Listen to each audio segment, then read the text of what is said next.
අපේ වර්තමාන ජනාධිපතිතුමා කටුවපිටියට ගිහිල්ලා පොරොන්දුවක් හැටියට මේ පාස්කු ප්‍රහාරයේ වින්දිතයන්ට සහ මේ සියල්ලට සාධාරණය කරනවායි කියලා පොරොන්දුවක් දීලා ඒ ඡන්දෙත් එතුමා අරගත්ත කියලා විශ්වාසයක් තියෙනවා. දැන් වර්තමාන කැබිනට් ප්‍රකාශක නලින්ද ජයතිස්ස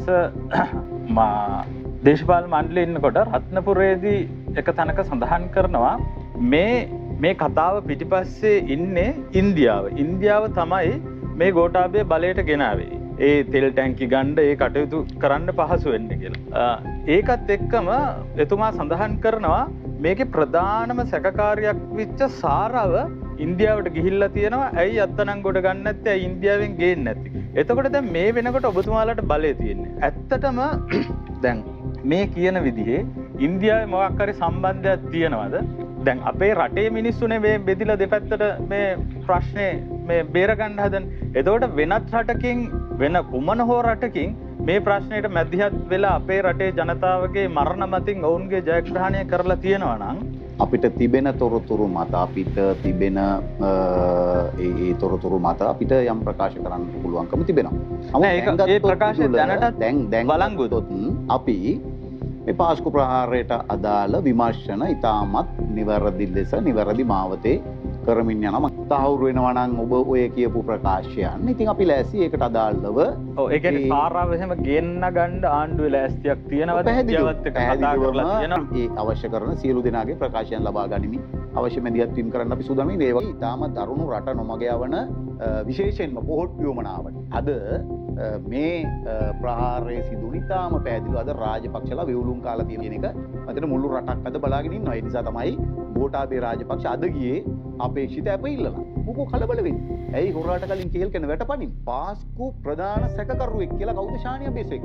කොහෙද මොන නඩුවේද කොතනද එහෙම එකක් තියෙන්නේ කියලා මේ නිශාන්ත වර්ණසිංහ රටට අද කියන්න ඕන. පාස්කු ප්‍රහාරයට අදාළ විමර්ශන නිවැරදිව කරපු ශානිව ශානිට ගෝඨ කරපු දේ දන්නව මාස 10ක දින 18ක් කිසිදු චෝදනාවක් නැතුව ඌ රඳවගෙන හිටියා. කිසිදු චෝදනාවක් නැහැ. මහ බැංකු හොරකම මේගොල්ලෝ රැකපු මේගොල්ලෝ කරපු මහ බැංකු හොරකමට අදාළ විමර්ශනයන් ඇතුළු සියල්ල අද